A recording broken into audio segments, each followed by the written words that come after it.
আপনারা সকলে কেমন আছেন? আশা করি ভালো আছেন। এটি একটি শর্ট কারেন্ট রেজিস্টার। এটির মাধ্যমে বোঝা যায় যে ব্যাটারিতে কত পার্সেন্ট চার্জ। এর ফলে আমরা প্রয়োজনীয় পদক্ষেপগুলো নিয়ে থাকি।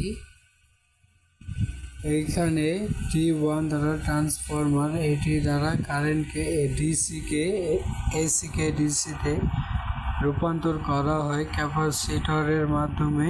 প্রথম ফেজে আমরা দেখছি 10 মাইক্রোফ্যারাডের ক্যাপাসিটর ব্যবহার করা আছে। দ্বিতীয়তে R2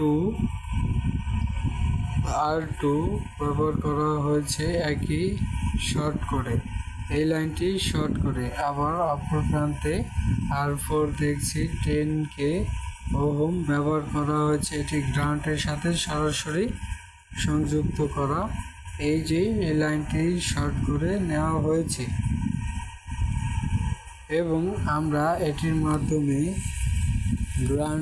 গ্রাউন্ডে করে ফেলছি 10K মানে 10 কিলো ওহম এবং 5 ভোল্টে রূপান্তর করে V2 অর্থাৎ 5.2 ভোল্ট হলে আমাদের এইটি কার্যক্রম সম্পূর্ণ হবে। আশা করি ডায়াগ্রামটি বুঝতে পেরেছেন। ইনশাল্লাহ আগামীতে আরও ভালো ভালো কন্টেন্ট নিয়ে হাজির হব।